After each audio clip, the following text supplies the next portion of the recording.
ولو أن أهل القرى آمنوا واتقوا لفتحنا عليهم بركات من السماء والأرض.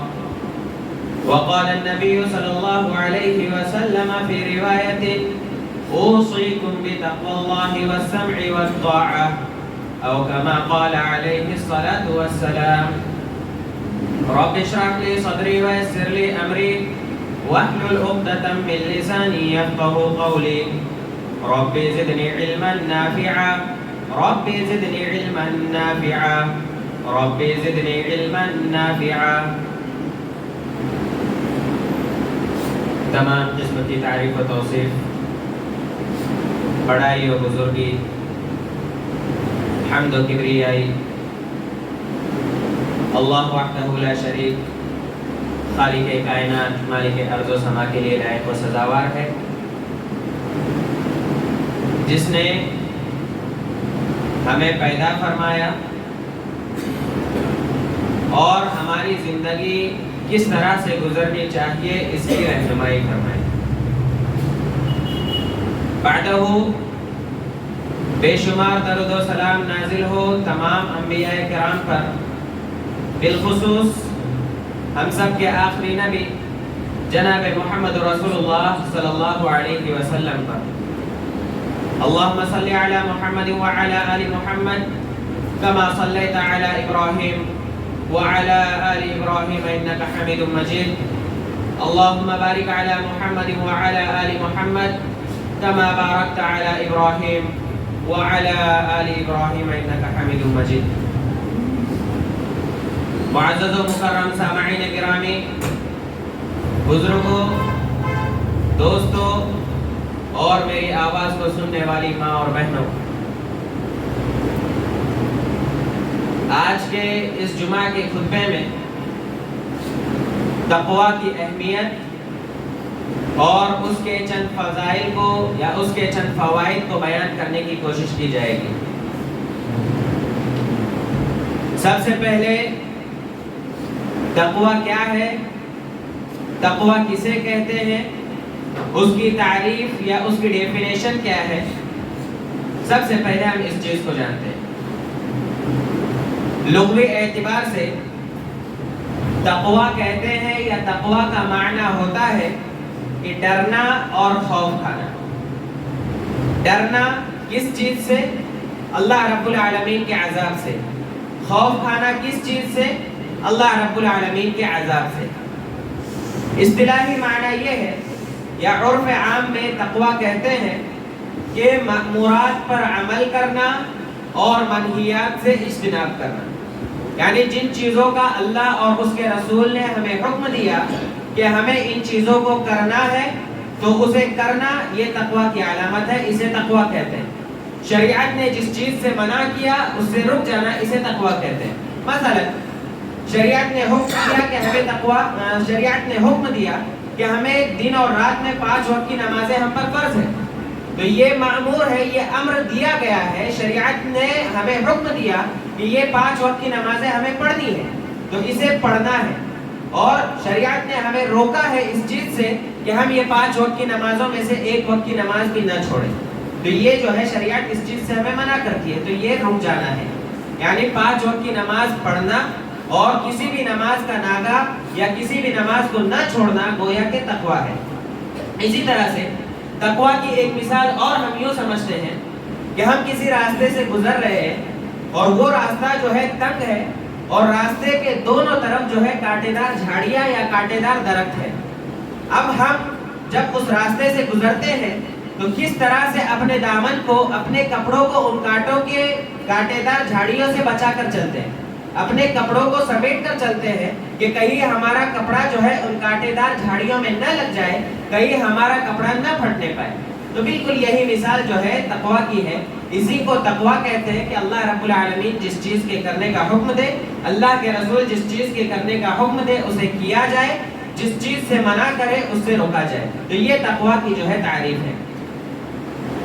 تقویٰ جو ہے اس کی اہمیت یہ ہے کہ تقویٰ یہ مومنوں کا شعار ہے. یعنی ایک مومن کا لباس، ایک مومن کا لبادہ یہ ہے کہ کہ وہ ان چیزوں کو اللہ کے مامورات پر عمل کرے اور منہیات سے اجتناب کرے. یہ ایک مومن کا شعار ہے. اسی طرح سے تقویٰ جو ہے یہ ایک مسلمان کی پہچان ہے. اسی چیز کے ذریعے سے جو ہے ایک مسلمان پہچانا جاتا ہے کہ وہ کس حد تک اسلام اور ایمان پر جو ہے عمل کرنے والا ہے. تقویٰ جو ہے ہمیں نیکی کے کاموں پر ابھارتا ہے, برائی کے کاموں سے جو ہے ہمیں بچاتا ہے. تعریف کے ذریعے سے ہی اس چیز کی وضاحت ہوتی ہے. اور اسی طرح سے یہی وجہ ہے کہ شریعت اسلامیہ کے اندر یا اللہ رب العالمین نے قرآن مجید میں اور اللہ کے نبی صلی اللہ علیہ وسلم نے اپنی احادیث کے اندر مسلمانوں کو اس چیز پر ابھارا ہے کہ ہم جو ہے تقویٰ کو اختیار کریں اور اپنا تقویٰ کو جو ہے اپنا شعار بنائیں. اس کے علاوہ کتاب و سنت کے اندر تقویٰ کی بے شمار اہمیتیں, تقویٰ کی بے شمار فضیلتیں اور اس کے فوائد جو ہے بیان کیے گئے. اللہ رب العالمین نے قرآن مجید کے اندر ارشاد فرمایا کہ یا ایھا الذین آمنوا اتقوا اللہ حق تقاتہ ولا تموتن الا وانتم مسلمون. اللہ رب العالمین نے حکم دیا کہ اے وہ لوگوں جو ایمان لائے ہو, اے مومنو, تم کیا کرو, اللہ رب العالمین کا تقویٰ اختیار کرو, اللہ رب العالمین سے ڈرتے رہو حق تقاتہ, جس طرح سے اس سے ڈرنے کا حق ہے. علامہ ابن کثیر رحمہ اللہ نے اپنی تفسیر کے اندر حضرت ابن مسعود رضی اللہ تعالیٰ عنہ کا ایک قول نقل کیا. وہ حق تقاتہ جس طرح سے اللہ رب العالمین سے ڈرنے کا حق ہے, اس کی تفسیر کو یا اس کے مفہوم کو جو ہے وہ اجاگر کرتا ہے. حضرت ابن مسعود رضی اللہ تعالیٰ عنہ بیان فرماتے ہیں کہ حق تقاتہ کا مفہوم یا حق تقاتہ کا مطلب یہ ہے کہ ہوا ان یطاع فلا یعصى, کہ اللہ رب العالمین کی اطاعت کی جائے, اس کی نافرمانی سے بچا جائے. وَيُذْكَرَ فَلَا يُنْسَى, اللہ رب العالمین کو یاد کیا جائے, اللہ رب العالمین کا ذکر کیا جائے اور اللہ رب العالمین کو نہ بھلایا جائے, یعنی اللہ رب العالمین کے ذکر سے غافل نہ ہوا جائے. وَأَن يُشْكَرَ فَلَا يُكْفَرَ, اور یہ مفہوم یہ ہے کہ اللہ رب العالمین کا شکر ادا کیا جائے اور اس کی نافرمانی سے, اس کے کفر سے اجتناب کیا جائے. تو حق تقاتہ کا مفہوم جو ہے یہ ہے. تو اللہ رب العالمین نے قرآن مجید کے اندر ہم مسلمانوں کو اور ہم مومنوں کو یہ حکم دیا کہ اللہ رب العالمین سے ڈرو, اللہ رب العالمین کا تقویٰ اختیار کرو اور اسی طرح تقویٰ اختیار کرو جس طرح سے اس سے ڈرنے کا حق ہے, جس طرح سے اس سے تقویٰ اختیار کرنے کا حق ہے. وَلَا تَمُوتُنَّ إِلَّا وَأَنْتُمْ مُسْلِمُونَ, اور ساتھ ہی ساتھ اللہ رب العالمین نے ایک اور چیز کا ہمیں حکم دیا کہ مرتے دم تک اسلام پر قائم و دائم رہنا اور مرتے دم تک جو ہے دین اسلام پر ثابت قدم رہنا اور استقامت کا مظاہرہ کرنا. اب یہاں پر جو اللہ رب العالمین نے ہمیں تقویٰ کا حکم دیا, وہ تقویٰ کا حکم جو ہے ہمیں دائمی دیا کہ مرتے دم تک ہمیں تقویٰ اختیار کرنا ہے. وقتی طور پر تقویٰ کا حکم نہیں دیا. اللہ رب العالمین نے کیا فرمایا, وَلَا تَمُوتُنَّ إِلَّا وَأَنْتُمْ مُسْلِمُونَ, کہ مرو اس حالت میں کہ تم مسلمان ہو. ایک انسان کی پہچان تقویٰ سے ہوتی ہے, ایک مسلمان کی, ایک مومن کی پہچان تقویٰ سے ہوتی ہے. تو گویا کہ اس آیت کریمہ کے اندر اللہ رب العالمین نے حکم دیا کہ تقویٰ پر ہمیں جو ہے ثابت قدم رہنا ہے, تقویٰ کو اپنا لباس بنانا ہے, تقویٰ کو اپنا شیوا بنانا ہے اور اپنا شعار بنانا ہے. اسی طرح سے اللہ کے نبی صلی اللہ علیہ وسلم نے تقویٰ کی اہمیت کو اجاگر کرتے ہوئے بیان فرمایا کہ اتق اللہ حیثما کنت, کہ تم جہاں کہیں بھی رہو, تم بھرے مجمع میں رہو, لوگوں کے ساتھ رہو یا تنہائی میں رہو, دن کے اجالے میں رہو, رات کی تاریکی میں رہو, یا تم بند کمرے میں اکیلے اور تنہا رہو, تم کیا کرو, اللہ رب العالمین کا تقویٰ اختیار کرو, اللہ رب العالمین سے ڈرتے رہو. اللہ رب العالمین کا ڈر ہمارے دلوں کے اندر ہونا چاہیے. ہمیں اللہ رب العالمین کے مامورات پر عمل کرنا ہے اس نیت سے کہ اللہ رب العالمین کی جنت ہمیں ملے گی, اور منہیات سے اجتناب کرنا ہے اس نیت سے کہ اللہ رب العالمین کے عذاب سے ہم بچ جائیں گے. تو یہ تقویٰ کا جو ہے اصل مفہوم ہے. اسی طرح سے اس آیت کریمہ سے اور اس حدیث سے یہ بات ہمیں تقویٰ کی اہمیت معلوم ہوتی ہے کہ انسان کو مرتے دم تک تقویٰ اختیار کرنا چاہیے. لیکن آج ہمارے معاشرے کے اندر طرح طرح کی برائیاں موجود ہیں, طرح طرح کی گناہیں جو ہے, ہم گناہوں کو ہم نے اپنا شیوا بنا رکھا ہے. شیطانی اور ابلیسی تہذیب و ثقافت کو ہم نے اپنا اسوہ اور نمونہ بنا لیا ہے. اور اگر ان تمام چیزوں کے پیچھے وجہ کو اگر جانیں گے کہ آخر ماجرا کیا ہے یا ہمارے معاشرے کے اندر برائیاں کیوں ہیں, تو اس کا خلاصہ یہ نکل کر آتا ہے یا اس کا سبب یہ نکل کر آتا ہے کہ ہمارے اندر تقوی کا فقدان ہے. ہم کتنا اللہ رب العالمین کے عذاب سے ڈرتے ہیں. ہماری سوچ یہ بنی ہوئی ہے کہ ایک عمر جو ہے انسان کی کس طرح سے کٹتی ہے کہ پیدا ہوتا ہے, بچہ رہتا ہے, پھر بچے سے آہستہ آہستہ بڑا ہو جاتا ہے, بڑے سے جوان ہو جاتا ہے, جوانی سے بڑھاپے میں جاتا ہے, اور بڑھاپے سے جو ہے وہ وفات پاتا ہے. تو ہم نے یہ سوچ رکھا ہے کہ جب تک ہم بڑھاپے میں پہنچیں گے, بڑھاپے میں پہنچنے کے بعد جو ہے ہم اللہ کی عبادتیں کریں گے. جب بڑھاپے میں پہنچیں گے تو اس وقت جو ہے ہم اللہ کا تقوی اختیار کریں گے. تقوی سے بڑھاپا مراد نہیں ہے کہ بڑھاپے میں تقوی اختیار کیا جائے, بلکہ تقوی کا اصل مقصد یہی ہے کہ ہم اپنی جوانی سے لے کر کے بڑھاپے تک اپنی پوری زندگی میں تقوی کو نافذ کریں. تو اگر ہم تقوی کو اپنا شعار بنائیں گے تو ایسی صورت میں اس کی اہمیت اور اس کی فضیلت جو ہے ہمیں حاصل ہوگی. اللہ کے نبی صلی اللہ علیہ وسلم صحابہ کرام رضوان اللہ علیہم اجمعین کو وقتاً فوقتاً تقوی کی جو ہے تعلیم دیا کرتے تھے. پھر چاہے وہ موقع عیدین کا ہو, چاہے وہ موقع خطبہ جمعہ کا ہو, چاہے وہ موقع کسی نکاح کا ہو, یا چاہے وہ موقع کسوف و خسوف کا ہو, سورج گرہن یا چاند گرہن کے تعلق سے ہو, یا وہ موقع جو ہے عام وعظ و نصیحت کا ہو, اللہ کے نبی صلی اللہ علیہ وسلم جو ہے صحابہ کرام رضوان اللہ علیہ اجمعین کو تقوی کی وصیت کیا کرتے تھے. جب اللہ کے نبی صلی اللہ علیہ وسلم اپنا کوئی خطبہ یا کوئی وعظ و نصیحت جو ہے شروع کرتے تھے تو اللہ کے نبی صلی اللہ علیہ وسلم خطبہ حاجہ پڑھا کرتے تھے. اور خطبہ حاجہ کے اندر اللہ کے نبی صلی اللہ علیہ وسلم 3 آیتوں کی تلاوت کیا کرتے تھے. یا ایھا الذین آمنوا اتقوا اللہ حق تقاتہ ولا تموتن الا وانتم مسلمون. یہ سورہ آل عمران کی آیت ہے جس کے اندر اللہ رب العالمین نے حکم دیا ہے کہ تم تقوی اختیار کرو. اس آیت کریمہ کے اندر اللہ رب العالمین نے مومنوں کو مخاطب کیا. دوسری آیت سورہ نساء کی یا ایھا الناس اتقوا ربکم الذی خلقکم من نفس واحدہ, کہ اے وہ لوگوں, اے تمام لوگوں, تمام انسانیت کو اللہ رب العالمین نے یہاں پر جو ہے مخاطب کیا کہ تم اللہ رب العالمین کا تقوی اختیار کرو. یا ایھا الناس اتقوا ربکم الذی خلقکم, اس رب کا تقوی اختیار کرو جس نے تمہیں پیدا کیا ایک جان سے. وخلق منها زوجها, اور اسی نفس سے اس نے اللہ رب العالمین نے اس کی بیوی کو پیدا کیا. وبث منهما رجالا كثيرا ونساء, اور اللہ رب العالمین نے جو ہے ان دونوں کے ذریعے سے بہت سارے مرد اور بہت ساری عورتوں کو جو ہے اللہ رب العالمین نے پھیلایا. یعنی بہت سارے مرد کو, بہت ساری عورتوں کو اللہ رب العالمین نے پیدا کیا. پھر اللہ رب العالمین نے کہا کہ واتقوا اللہ الذی تساءلون بہ, کہ اس اللہ رب العالمین سے ڈرو جس کے نام کو استعمال کر کے تم جو ہے سوال کرتے ہو. اور پھر اللہ رب العالمین نے کہا کہ والارحام, رشتہ داری کو توڑنے سے ڈرو. ان اللہ کان علیکم رقیبا, کہ بے شک اللہ رب العالمین جو ہے تم پر نگہبان ہے.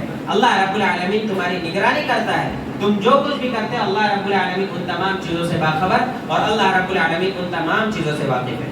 اسی طرح سے تیسری آیت جو سورہ احزاب کی ہے, اللہ کے نبی صلی اللہ علیہ وسلم اپنے خطبے میں پڑھا کرتے تھے کہ یا ایھا الذین آمنوا اتقوا اللہ, کہ اے وہ لوگوں جو ایمان لائے ہو تم کیا کرو, اللہ رب العالمین کا تقوی اختیار کرو.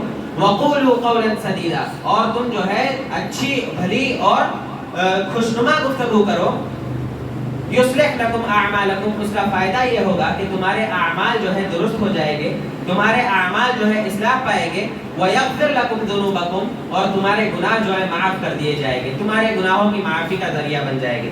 ومن یطع اللہ ورسولہ فقد فاز فوزا عظیما, اللہ رب العالمین کہتا ہے کہ جو شخص اللہ اور اس کے رسول کی اطاعت کرے گا, گویا کہ یہاں پر تقوی کا ہی مفہوم ہے کہ جو شخص تقوی اختیار کرے گا تو اللہ رب العالمین کہتا ہے کہ فقد فاز فوزا عظیما, وہ شخص جو ہے ایک بڑی کامیابی سے ہمکنار کیا گیا. تو یہ 3 آیت کریمہ اللہ کے نبی صلی اللہ علیہ وسلم اپنے خطبہ حاجہ میں پڑھا کرتے تھے, اور خطبے کے ذریعے سے ان 3 آیات کو ہر خطبے میں پڑھا جاتا ہے.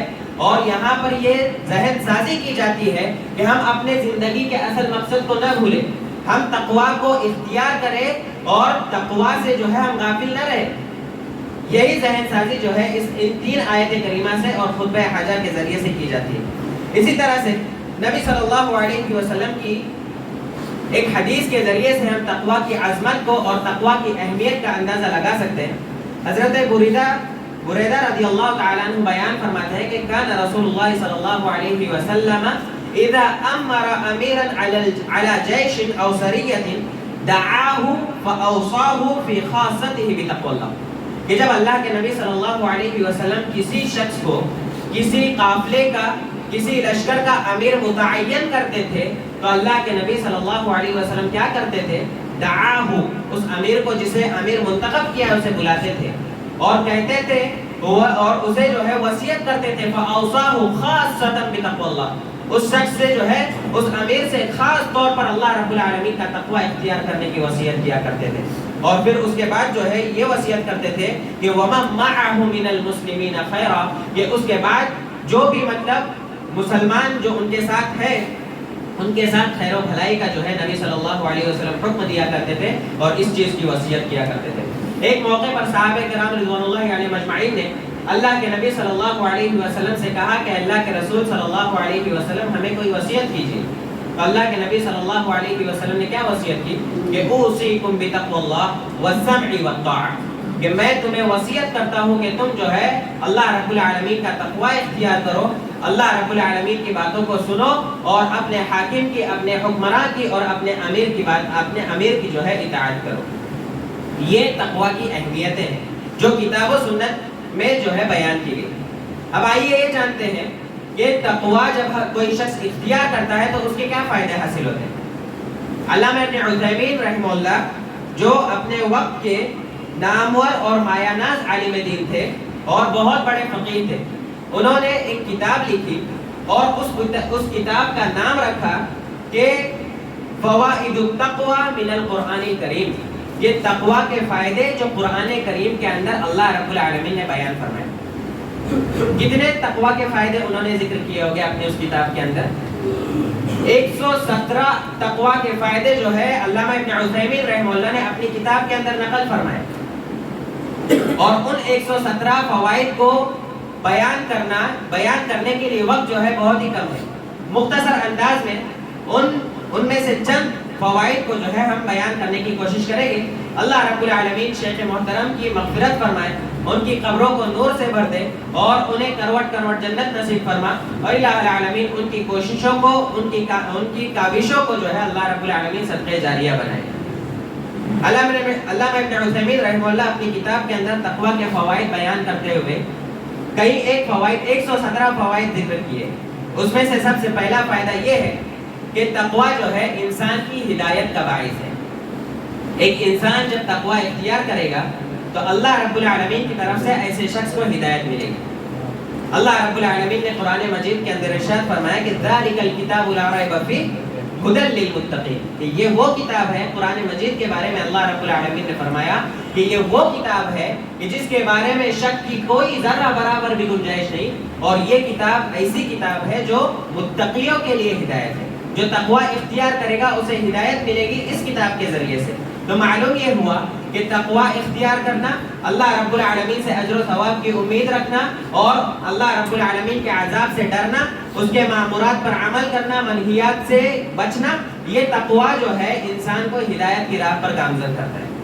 تقوی کا دوسرا فائدہ یہ ہے کہ تقوی جو ہے انسان کو کامیابی کی طرف لے جاتا ہے۔ کامیابی یہ آخرت کی کامیابی مراد ہے، لیکن اگر غور کیا جائے اور اس طرح سے دلیلوں کو اگر دیکھا جائے تو دنیا کی بھی کامیابی ملتی ہے اور آخرت میں بھی ایسا شخص جو ہے کامیاب و کامران ہوتا ہے جو اللہ رب العالمین کا تقوی اختیار کرتا ہے۔ اللہ رب العالمین نے قرآن مجید کے اندر متقیوں کی، تقوی اختیار کرنے والوں کی صفت بیان کرتے ہوئے فرمایا کہ وَأُولَٰئِكَ هُمُ الْمُفْلِحُونَ، کہ یہ تقوی اختیار کرنے والے یہ وہی لوگ ہیں جو اصل میں کامیابی پانے والے ہیں، فوز و فلاح پانے والے ہیں۔ ایک اور مقام پر اللہ رب العالمین نے فرمایا کہ وَاتَّقُوا اللَّهَ لَعَلَّكُمْ تُفْلِحُونَ، تم اللہ رب العالمین کا تقوی اختیار کرو تاکہ تم جو ہے کامیاب ہو سکو۔ اسی طرح سے تقوی اختیار کرنے والے شخص کے لیے ایک فائدہ یہ ہے یا اس کی ایک فضیلت یہ ہے کہ اللہ رب العالمین کی معیت جو ہے اسے حاصل ہوتی ہے۔ اللہ رب العالمین نے قرآن مجید کے اندر ارشاد فرمایا کہ وَاعْلَمُوا ان اللہ مع المتقین، کہ یہ بات اچھے سے جان لو، یہ بات اپنے ذہن نشین کر لو کہ اللہ رب العالمین تقوی اختیار کرنے والوں کے ساتھ ہے۔ یعنی جو لوگ اللہ رب العالمین کا تقوی اختیار کرتے ہیں، اللہ رب العالمین جو ہے ایسے لوگوں کے ساتھ ہو جاتا ہے اور ایسے لوگوں کو اللہ رب العالمین کی معیت حاصل ہوتی ہے۔ اسی طرح سے تقوی اختیار کرنے کا فائدہ یہ ہے کہ متقی قیامت کے دن دوسرے لوگوں سے بلند رہے گے، اور بلند رہنے کا مطلب یہ ہے کہ آگے رہے گے۔ اللہ رب العالمین نے قرآن مجید میں ارشاد فرمایا کہ والذین اتقوا فوقهم یوم القیامہ، کہ جو لوگ تقوی اختیار کرتے ہیں فوقهم یوم القیامہ، کل قیامت کے دن جو ہے وہ دوسرے لوگوں سے اوپر رہے گے، یعنی ان کا مقام، ان کا مرتبہ، ان کا رتبہ جو ہے یہ دوسرے لوگوں کے مقابلے میں بلند رہے گا۔ اسی طرح سے تقوی اختیار کرنا اپنے علم میں اضافے کا سبب ہے۔ اللہ رب العالمین نے قرآن مجید کے اندر ارشاد فرمایا کہ واتقوا اللہ وَيُعَلِّمُكُمُ اللَّهُ، تم تقوی، اللہ رب العالمین کا تقوی اختیار کرو، اللہ رب العالمین تمہارے علم میں اضافہ کرے گا، اللہ رب العالمین تمہیں بہت ساری چیزیں جو ہے سکھائے گا۔ اسی طرح سے تقوی سے اللہ رب العالمین کی محبت حاصل ہوتی ہے، یعنی جو شخص تقوی اختیار کرتا ہے ایسے شخص سے اللہ رب العالمین محبت کرتا ہے۔ اللہ رب العالمین نے فرمایا کہ ان اللہ یحب المتقین، یقیناً اللہ رب العالمین تقوی اختیار کرنے والوں سے محبت کرتا ہے اور تقوی اختیار کرنے والوں کو اللہ رب العالمین پسند کرتا ہے۔ اسی طرح سے جنت جو ہے یہ متقیوں کے لیے اللہ رب العالمین نے بنائی۔ اللہ رب العالمین نے قرآن مجید کے اندر ارشاد فرمایا کہ مثل الجنت التي وعد المتقون، کہ یہ جو جنت ہے، جنت کی مثال جو مومنوں کے لیے، متقیوں کے لیے اللہ رب العالمین نے بنائی۔ تو گویا کہ مفہوم کیا معلوم ہوا؟ معلوم کیا ہوا کہ جو متقی ہے اس کے لیے جنت جو ہے اس کا ٹھکانہ ہے، اور جنت متقیوں کے لیے اللہ رب العالمین نے بنائی ہے۔ تقوی اختیار کرنے کا اجر و ثواب، تقوی اختیار کرنا جو ہے اجر و ثواب پانے کا سبب بنتا ہے۔ اللہ رب العالمین نے ارشاد فرمایا وَإِن تُؤْمِنُوا وَتَتَّقُوا فَلَكُمْ أَجْرٌ عَظِيمٌ، تم جو لوگ تقوی اختیار کرتے ہیں، ان تؤمنوا، اگر تم تقوی اختیار کرو گے، ان تؤمنوا، اگر تم ایمان لاؤ گے، وتتقوا، اور تم جو ہے تقوی اختیار کرو گے، فلکم اجر عظیم، تو تمہارے لیے جو ہے ایک بہت بڑا اجر اللہ رب العالمین نے تیار کر کے رکھا ہے۔ اسی طرح سے ہم جو عمل کرتے ہیں اس کی قبولیت میں بھی تقوی کا بہت بڑا ہاتھ ہے۔ اللہ رب العالمین متقیوں کے اعمال کو قبول کرتا ہے، یہ ایک فائدہ ہے۔ اللہ رب العالمین نے قرآن مجید کے اندر ارشاد فرمایا کہ انما یتقبل اللہ من المتقین، کہ بے شک اللہ رب العالمین متقیوں کے اعمال کو ہی جو ہے قبول کرتا ہے۔ جو تقوی اختیار کرتے ہیں اللہ رب العالمین ان کے اعمال کو قبول کرتا ہے۔ اسی طرح سے تقوی جو ہے گناہوں کی مغفرت کا سبب ہے۔ گناہ، انسان سے جو گناہ سرزد ہوتے ہیں، جب ایک انسان تقوی اختیار کرتا ہے تو تقوی اختیار کرنے کی وجہ سے اس کے گناہ جو ہے صاف ہو جاتے ہیں، اس کے گناہ معاف ہو جاتے ہیں۔ اللہ رب العالمین نے قرآن مجید کے اندر ارشاد فرمایا کہ وَلَوْ أَنَّ أَهْلَ الْكِتَابِ آمَنُوا وَاتَّقَوْا لَكَفَّرْنَا عَنْهُمْ سَيِّئَاتِهِمْ، کہ بے شک اہل کتاب، اگر یہ اہل کتاب ایمان لے کر آئے اور اللہ رب العالمین کا تقوی اختیار کریں تو اللہ رب العالمین کہتا ہے کہ لَكَفَّرْنَا عَنْهُمْ سَيِّئَاتِهِمْ، ان کے جو گناہ ہیں، ان کی جو برائیاں ہیں، ان کی جو خامیاں ہیں، اللہ رب العالمین ان گناہوں کو، ان خامیوں کو معاف کرے گا۔ اللہ رب العالمین نے قرآن مجید میں ایک اور مقام پر ارشاد فرمایا کہ یا ایھا الذین آمنوا اتقوا اللہ وقولوا قولا سدیدا، کہ اے وہ لوگوں جو ایمان لائے ہو، تم اللہ کا تقوی اختیار کرو، اچھی اور بھلی بات کرو۔ یغفر، اللہ رب العالمین کیا کہتا ہے، یصلح لکم اعمالکم، اس کے ذریعے سے تقوی اختیار کرنے کی وجہ سے اور اچھی اور بھلی بات کرنے کی وجہ سے تمہارا فائدہ یہ ہوگا کہ تمہارے اعمال میں اصلاح پیدا ہو جائے گا، تمہارے جو اعمال میں بگاڑ پیدا ہوا ہے اسے اللہ رب العالمین ختم کرے گا، اور تمہارے گناہوں کو اللہ رب العالمین معاف کرے گا۔ اسی طرح سے تقوی اختیار کرنا اللہ رب العالمین کی رحمت کے حاصل کرنے کا سبب بنتا ہے۔ اللہ رب العالمین نے فرمایا کہ وَاتَّقُوا لَعَلَّكُمْ تُرْحَمُونَ، کہ تم جو ہے اللہ رب العالمین کا تقوی اختیار کرو تاکہ تم پر جو ہے رحم کیا جائے، تاکہ تم پر جو ہے اللہ رب العالمین اپنی رحمتوں کو نشاور کرے۔ تقوی رزق میں برکت کا سبب بنتا ہے۔ اللہ رب العالمین نے ارشاد فرمایا کہ وَلَوْ أَنَّ أَهْلَ الْقُرَىٰ آمَنُوا وَاتَّقَوْا لَفَتَحْنَا عَلَيْهِمْ بَرَكَاتٍ مِّنَ السَّمَاءِ وَالْأَرْضِ، کہ اگر یہ گاؤں والے جو ہے اللہ رب العالمین کا تقوی اختیار کرے، اللہ رب العالمین پر ایمان لائے اور اللہ رب العالمین کا تقوی اختیار کرے، تو اللہ رب العالمین کہتا ہے کہ لَفَتَحْنَا عَلَيْهِمْ بَرَكَاتٍ مِّنَ السَّمَاءِ وَالْأَرْضِ، زمین و آسمان سے جو ہے برکتوں کے دروازے جو ہے ہم ان کے لیے کھول دیں گے۔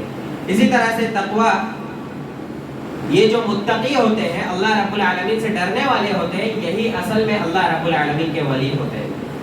آج ہمارا معاملہ کیا ہے کہ مر گیا مرنے سے کچھ دنوں پہلے جو ہے اس نے نمازوں کی پابندی کی یا لوگوں کے سامنے وہ اچھا رہا تو ہم جو ہے اسے اللہ کا ولی بنا دیتے ہیں اور اسے قبر میں دفنانے کے بعد جو ہے اس پر درگاہ بنا کر اس کے پاس جا کر چادریں چڑھا کر اور اس سے اپنی منتیں مانگنے لگ جاتے ہیں۔ اللہ رب العالمین قرآن مجید کے اندر ولی کسے کہتا ہے وہ سمجھ کریں۔ اللہ رب العالمین نے فرمایا کہ الا ان اولیاء اللہ لا خوف علیہم ولا هم يحزنون، کہ یہ جو اللہ رب العالمین کے ولی ہے، الا ان اولیاء اللہ، یہ جو خبردار ہو جاؤ، یہ جو اللہ رب العالمین کے ولی ہے انہیں جو ہے کسی طرح کا لا خوف علیہم، کسی طرح کا کوئی خوف نہیں، کوئی ڈر نہیں، اور ولا هم يحزنون، انہیں کسی طرح کا کوئی غم ہے ہی نہیں۔ اب یہ اولیاء کون ہے اللہ رب العالمین کے؟ اللہ رب العالمین کہتا ہے کہ الذین آمنوا وکانوا یتقون، جو لوگ اللہ رب العالمین پر ایمان لائے اور اللہ رب العالمین کا تقوی اختیار کیے تو یہ لوگ جو ہے اللہ رب العالمین کے ولی ہیں۔ اور ہمارا معاملہ یہ ہے کہ تھوڑا سا اس نے جو ہے مسجدوں کے لیے ڈونیشن دے دیا، زندگی بھر گناہ کرتا رہا، مرنے کے بعد اسے ولی بنا دیے، اس کی قبروں پر جو ہے چادریں چڑھانے لگے اور اس سے منتیں مانگنے لگے۔ تو اللہ رب العالمین کا ولی کون ہے؟ اللہ رب العالمین نے اس کی وضاحت کی کہ جو اللہ پر ایمان لاتے ہیں اور تقوی اختیار کرتے ہیں یہ لوگ اللہ کے ولی ہیں، اور اللہ کے ولی ہے، اللہ کے ولیوں سے بھی جو ہے ہمیں مانگنا جائز نہیں ہے۔ مانگنا کس سے؟ اللہ رب العالمین سے۔ سجدہ کس کے لیے کرنا؟ اللہ رب العالمین کے لیے۔ ہم کون ہوتے ہیں جو درگاہوں پر جا کر سجدہ کریں یا اللہ کے ولی بنا کر جو ہے ان کے سامنے جو ہے سجدہ کرنے لگ جائے؟ اسی طرح سے رزق میں وسعت اور رزق میں کشادگی بھی جو ہے اس تقوی کے ذریعے سے آتی ہے۔ اللہ رب العالمین نے قرآن مجید کے اندر ارشاد فرمایا کہ وَمَن يَتَّقِ اللَّهَ يَجْعَل لَّهُ مَخْرَجًا وَيَرْزُقْهُ مِنْ حَيْثُ لَا يَحْتَسِبُ۔ یہاں پر بھی اللہ رب العالمین نے تقوی کے دو فائدے ذکر کیے۔ پہلا فائدہ کہ جو اللہ کا تقوی اختیار کرتا ہے اللہ رب العالمین اس کے لیے نکلنے کے راستوں کو ہموار کر دیتا ہے۔ یجعل لہ مخرجا، اگر وہ کسی مصیبت میں کسی پریشانی میں گرفتار ہے تو اس مصیبت سے اس پریشانی سے نکلنے کے راستے جو ہے اللہ رب العالمین ہموار کرتا ہے اس وقت جب کوئی بندہ اللہ رب العالمین کا تقوی اختیار کرتا ہے۔ وَيَرْزُقْهُ مِنْ حَيْثُ لَا يَحْتَسِبُ، یہ جو آیت کا ٹکڑا ہے، یہ جو حصہ ہے، اس کے ذریعے سے اللہ رب العالمین بیان کرتا ہے کہ ہم اسے ایسی جگہ سے رزق دیتے ہیں کہ جس سے جو ہے جس جگہ سے رزق کی اسے وہم و گمان بھی نہیں، کہ وہ یہ سوچ نہیں سکتا کہ میرے پاس یہ رزق آیا تو کہاں سے آئے۔ تو تقوی اختیار کرنے کا جو ہے یہ فائدہ ہے کہ اللہ رب العالمین اس کے ذریعے سے اسے مصیبتوں سے نکالتا ہے اور اس کے رزق میں جو ہے کشادگی اور فراوانی پیدا کر دیتا ہے۔ اسی طرح سے آسانی اور سہولت کا ذریعہ ہے تقوی اختیار کرنا۔ اللہ رب العالمین نے فرمایا کہ وَمَن يَتَّقِ اللَّهَ يَجْعَل لَّهُ مِنْ أَمْرِهِ يُسْرًا، کہ جو شخص اللہ کا تقوی اختیار کرتا ہے تو اللہ رب العالمین اس کے معاملات میں آسانی پیدا فرماتا ہے۔ یہ گنے چنے چند فوائد تھے، اس کے علاوہ اور بھی بہت سارے ڈھیروں جو ہے فوائد ہے، لگ بھگ اور 100 فوائد جو ہے تقوی کے بچے ہوئے جسے علامہ ابن عثیمین رحمہ اللہ نے اپنی کتاب کے اندر نقل فرمائے ہیں۔ آخر میں اللہ رب العالمین سے دعا کرتے ہیں کہ الہ العالمین ہم تمام لوگوں کو تقوی کی اہمیت، تقوی کی فضیلت، تقوی کے فوائد کو سمجھنے کی توفیق عطا فرما۔ الہ العالمین ہم تمام مومنوں کو، ہم تمام مسلمانوں کو تقوی اختیار کرنے کی توفیق عطا فرما۔ الہ العالمین ہم میں جو مقروض ہے تو ان کے قرض کی ادائیگی کی سبیل پیدا فرما۔ الہ العالمین جو بیمار ہے تو انہیں شفاء کاملہ عاجلہ نافعہ عطا فرما، اور جو بے روزگار ہے الہ العالمین تو انہیں ان کے لیے روزگار کے دروازوں کو کھول دے۔ الہ العالمین تو ہم تمام لوگوں کی مغفرت فرما۔ الہ العالمین ہمارے جو لوگ وفات پا چکے ہیں الہ العالمین تو ان کی مغفرت فرما، انہیں قبر کے عذاب سے محفوظ فرما اور انہیں کروڑ کروڑ جنت نصیب فرما۔ آمین۔ تقبل یا رب العالمین وتب علینا انک انت التواب الرحیم۔ بارک اللہ لنا ولکم فی القرآن الکریم ونفعنی وإیاکم بالآیات والذکر الحکیم۔ انہ تعالی جواد کریم ملک برق رؤوف رحیم۔